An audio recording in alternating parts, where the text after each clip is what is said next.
Good afternoon from Wild Heather Cottage.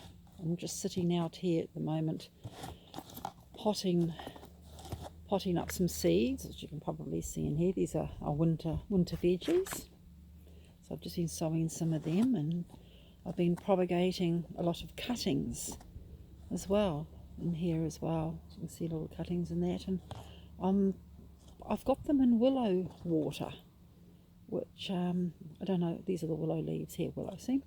So if you soak willow leaves in water, willow has a growth hormone, so you don't have to actually have to go to the shops and buy any rooting hormone, which you can't anyway at the moment because of lockdown, because willow leaves or willow branch in water will do the same thing, because willow has an incredible growth hormone, which you probably notice with willows. You cut them down and they sprout again. Break a cutting off, stick it in the ground, it'll grow. So it's got incredible properties, and so it's wonderful things if you just take cuttings of the things that you want to propagate or to take root, and you soak them in there for, I don't know, a week. I don't know, I just tend to leave them in there and forget about them. And then I notice all these roots are coming up. So I don't know what type of time frame there is. There's probably some sort of structure. If you Google it, it's probably got something on there, but I just pop it in there and forget about it. And then when I look down, I see there's roots, and I've got some plants, and then I can plant them, even though it is autumn. Autumn's a perfect time for taking cuttings.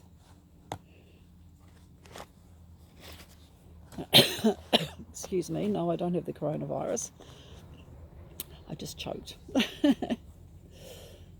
This coronavirus lockdown thing is, it's a really good thing in many ways. So there is a silver lining, but there's also interesting. It's like an egg. The world has become like this egg, and it's suddenly been cracked open. And the behaviour of some people has been quite shocking, actually. And it's very confusing. There's a lot of confusing messages out there, and I found it very confusing because on the TV and the government are saying, be kind to one another, be kind. And then the next breath they're saying, dob in a neighbour. And I've been dobbed in for talking to people on the footpath, dobbed in because there's a car parked outside my place for about the last week, because it doesn't have a rego, it belongs to one of my kids' friends, and it's been sitting there for about a week. And people just assumed, because it was there, that I must have lots of people either living here or whatever they assumed. Along come the policeman and knocked on my door. And it wasn't a very nice experience. It's like everybody, or groups of people, are holding other people to ransom. You're too afraid to go anywhere. Try and step out the door, and everyone's glaring at each other out the windows and out the curtains, and it's like everyone's been treated like a criminal. Remember, just be kind to one another. There's a lot of people that live on their own out there that just want a bit of company, and they're out the front, and someone walks up the footpath and they'll stand on their front yard and have a talk. They're not spreading the virus. They're not guilty of something awful. It's really quite horrible, actually, some of the things that it has showed in people. And on the other hand, it's showed some remarkable qualities in some other people. Kindness, real kindness, delivering meals to people's doors who live on their own, dropping off magazines and books, ringing up each other every day, sometimes twice a day if the person's starting to feel a bit down and a bit isolated. They ring them up, and sometimes they FaceTime each other, and they really reach out to each other, and it's really starting to show who your friends are, I guess, your values. It's starting to really show, I think, people's values more than anything. And we really are getting divided into like two different groups. Humans are. There's this group, and then there's that group. And it's quite interesting. It's interesting to sit back and observe it and listen to some of the stories, and it's been a bit of an eye-opener. So I think a lot of people now, after the initial Yahoo, we've got time off work, let's get all these jobs done that we needed at home, now that's all quietened down and they've got a little bit more time to reflect. It's been very interesting how people are now perceiving their lives, what they value. They're starting to think, well,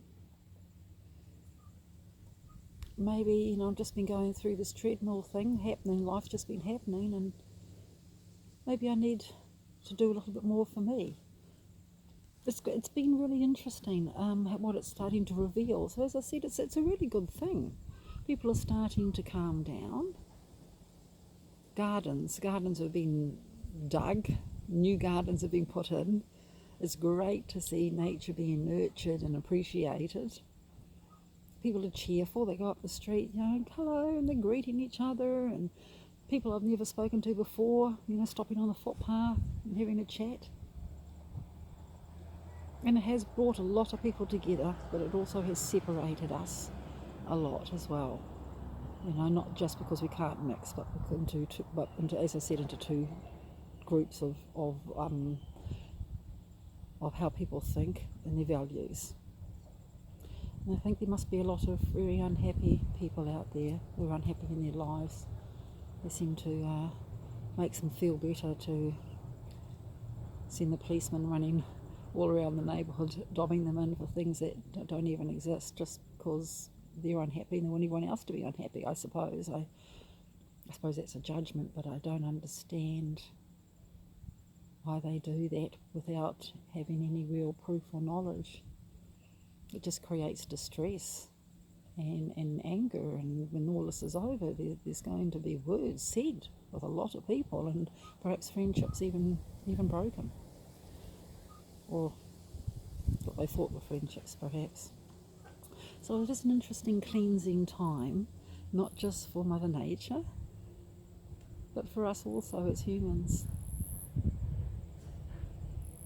So anyway, I'm just sitting here planting seeds. I'm getting my cuttings organised, because spring will come and things will renew again and things will change, like life. The curfew and the lockdown will come off, but the world we live in is never going to be the same. It can't possibly ever be the same. We've got these 5G towers being installed all over the place, and I see America's just saying that it's for your own good, because then they can monitor criminals and monitor people that are sick, and so I guess it's that Big Brother thing. I suppose there's pros and cons to it all, and I'm not going to lie in judgment to that either. But the world that comes out of this, the world we go into after this, is not the world we went into it with. I don't think it ever will be. And let's just hope that we can all get our act together, be sensible, and be kind. This competitiveness, this fear, this I'm miserable so you have to be miserable too, it's got to stop. It doesn't serve anybody. Anyway, that's my little rant for today. I'll go back to my seeds. It is autumn, early autumn, the sun's shining, and it's a beautiful day. And I've spent the last 2 days inside painting portraits, which I've been putting off for about a year. So I got dragged and half finished things out and started finishing them. It's been a lot of fun. I've lost 2 days in it. I absolutely love it. Just lost in colour and paint and texture, and it's great. Anyway, have a lovely day wherever you are. It is a beautiful world. We've just got to open our eyes, and we're starting to open our eyes and actually see it. And how we think is how the world will be. Bye for now.